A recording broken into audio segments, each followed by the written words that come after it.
ఫ్రీగా నేర్చుకోవాలా? అప్టాక్స్ తో మా ఉచిత లైవ్ వెబినార్లలో చేరండి. ఆల్గో ట్రేడింగ్ కేవలం 10 రూపాయల బ్రోకరేజీ అందుబాటులో ఉంది. ఇప్పుడే అకౌంట్ ఓపెన్ చేయండి. గిరిబాబు గారు నమస్తే సార్. నమస్తే అండి. Welcome to Vishnu talks and welcome to Suman TV. So Giribabu గారు ఇవాళ ఈ హోమ్ లోన్లకు సంబంధించి ఒక ఆర్టికల్ ఒకటి చూశాను సోషల్ మీడియాలో, కొంచెం బాగా ఇంట్రెస్టింగ్ అనిపించింది.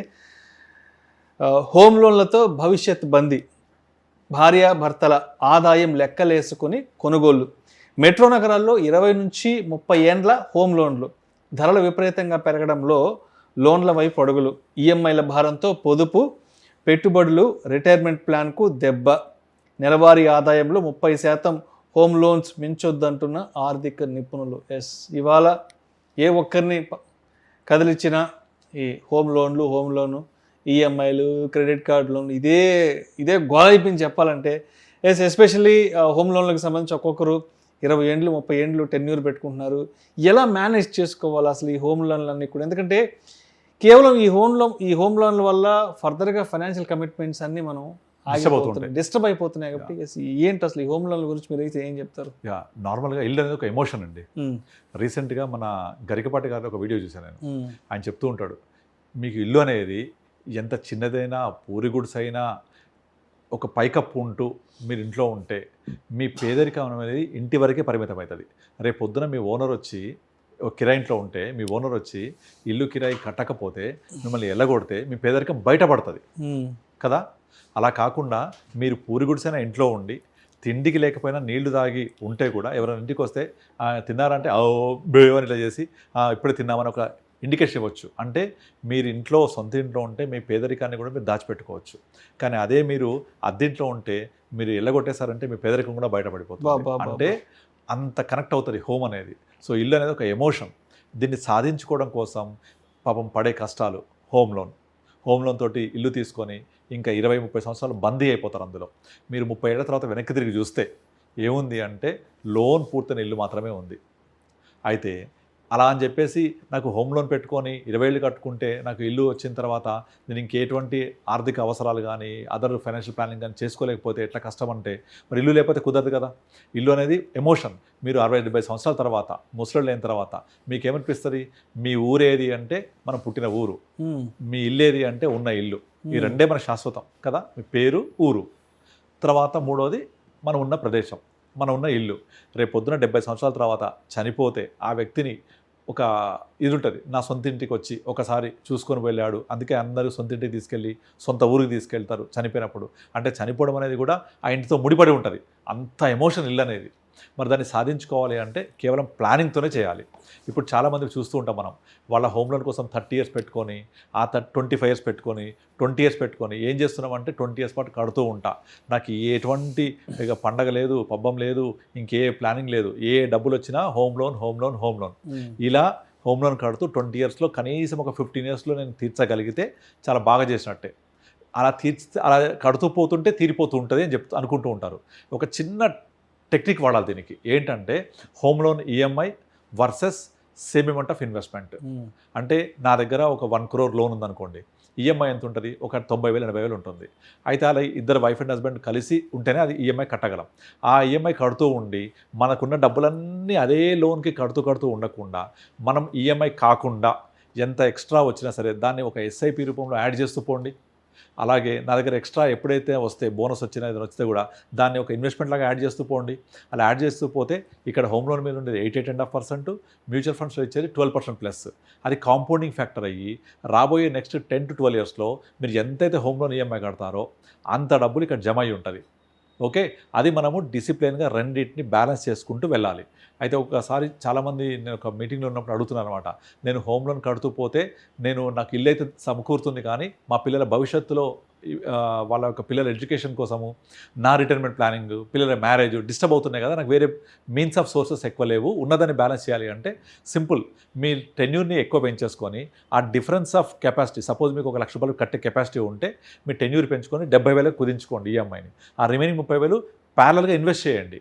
ఇన్వెస్ట్ చేస్తూ పోతే సేమ్ టెన్యూర్ అయిపోయేప్పటికీ ఎంతైతే హోమ్ లోన్ క్లియర్ అవుతుందో అంతకంటే 2 to 3 times ఇక్కడ మీకు మ్యూచువల్ ఫండ్లో జమ అయి ఉంటుంది. ఇంకొక ఎగ్జాంపుల్ చెప్తాను. మీ ఈఎంఐ ఒక 50,000 ఉందనుకోండి, అందులో 10% ఎంత? 5,000. దాన్ని సిప్ చేయండి, equal to me EMI tenure వరకు ఎగ్జాక్ట్లీ ఎంతైతే ఇంట్రెస్ట్ పే చేస్తారో హోమ్ లోన్ మీద అంత అమౌంట్ మీకు మ్యూచువల్ ఫండ్లో జమ అయ్యి ఉంటుంది. If you continue 10% of EMI as a investment for same period of loan tenure.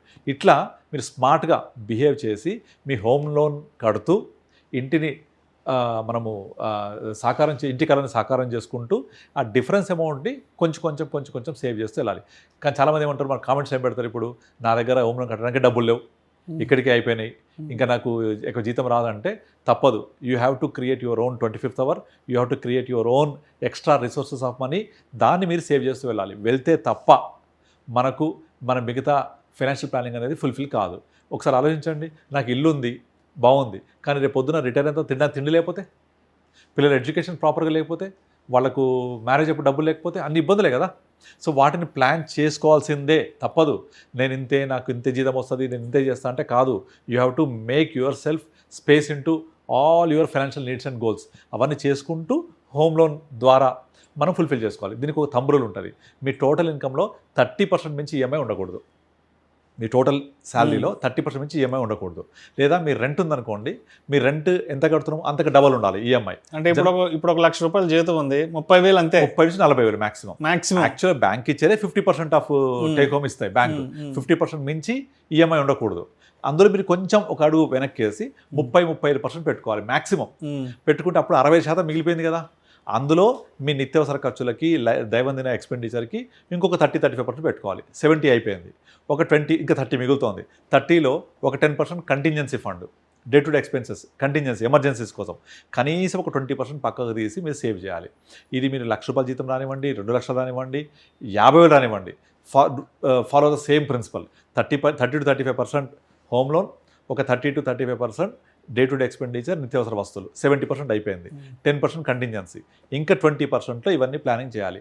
ఆ 20% చాలు మీకు 15 ఇయర్స్ తర్వాత, 20 ఇయర్స్ తర్వాత మీ యొక్క కార్పస్ పెరిగి పెద్దదై మీ అన్ని నీడ్స్ని, గోల్స్ని ఫుల్ఫిల్ చేయడానికి. చాలామందికి ఏంటంటే ఆ 20% తీసి కూడా మళ్ళీ ఈఎంఐ కడుతూ ఉంటారు. అర్థమైందా? ఆ 20% తీసి కూడా ఈఎంఐ కట్టడం వల్ల, అక్కడే పే చేస్తూ ఉండడం వల్ల, మొదటి పీరియడ్స్ అంతా ఇంట్రెస్ట్ ఉండడం వల్ల అక్కడ తీరిపోయేప్పటికే 12-15 సంవత్సరాలు అయిపోతుంది. కనుక ఆ టైం మిస్ అవుతున్నాం ఇక్కడ. మనం ఇన్వెస్ట్ చేసేది అంత దేని మీద? టైం మీద. Time is more valuable than money. అందుకే చెప్తారు, మన మ్యూచువల్ ఫండ్స్ ఇన్వెస్ట్మెంట్ ఎందుకు సుపీరియర్ అంటే, పవర్ ఆఫ్ కాంపౌండింగ్కి క్లాసిక్ ఎగ్జాంపుల్ ఇది.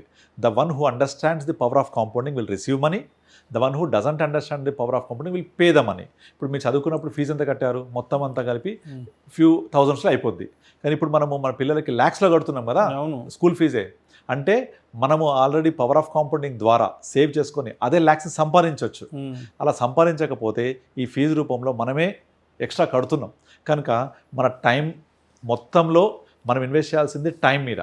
కనుక ఇవి హోమ్ లోన్ కాకుండా ఇంకేది ఎక్స్ట్రా కట్టొద్దు. ఓన్లీ హోమ్ లోన్ ఈఎంఐ కాకుండా నెక్స్ట్ వచ్చే డబ్బులన్నింటినీ డెఫినెట్లీ సేవింగ్ మోడ్లోకి వెళ్తుండాలి. అంతేగాని నా లోన్ ఉంది, ఇంట్రెస్ట్ కడుతున్నాను, దాని మీద చేస్తూ వెళ్ళకూడదు.